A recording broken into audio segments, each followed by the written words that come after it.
Hi, back again, and today I thought I'd give a little update on how descriptions of conditions work. So down here you've got your abilities that can be activated along the top, and there are passive abilities underneath.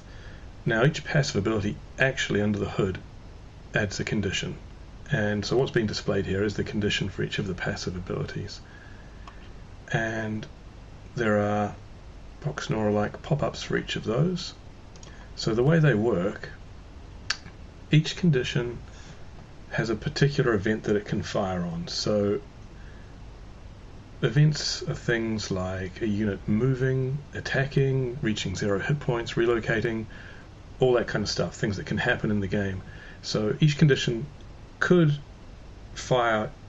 be checked every time any event happens, but that sort of wastes a lot of computational power and it's a bit of a mess. So instead, each of these conditions registers itself on a single event.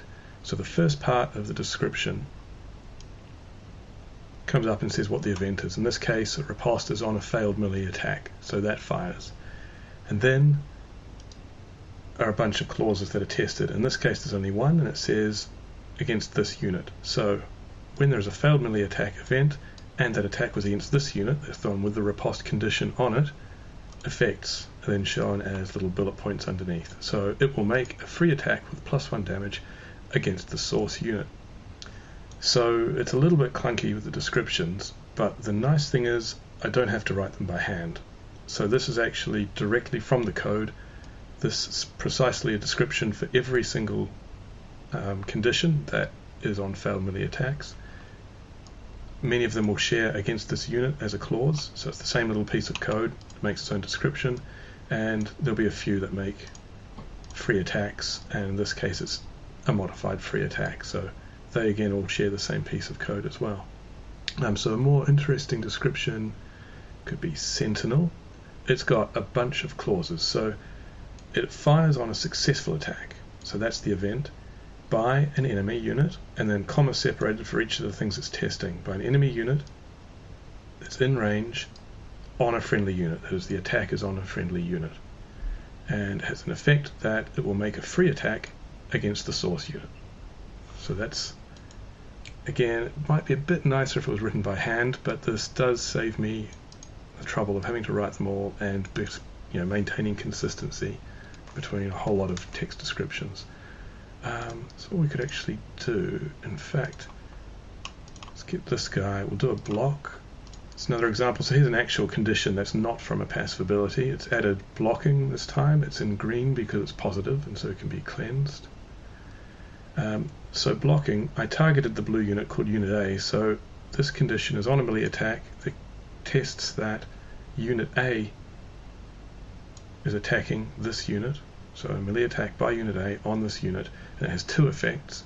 Firstly, this condition is removed, you only have a block 1 attack, and then the attack misses, so both of those will fire. And here's another one with multiple effects, I suppose. Counterattack melee makes a free attack, and then on failure it modifies damage. This is a little bit off in that it's actually rolled a conditional into the effect. And this is adding a new condition as well, and so it would be nice to then add extra pop-ups over to the right, but that's not quite implemented yet, so it's a little bit clunky. In fact, we could, now that block is there and there's a counter attack, we can force that to fire. Yeah, text is a bit off, riposte, and then there you go. So it's added a positive and a negative condition.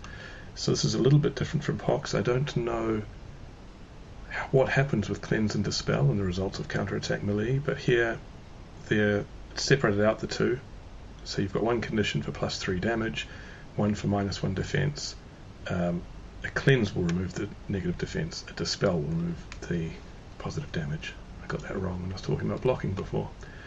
But yeah, that's how the descriptions work.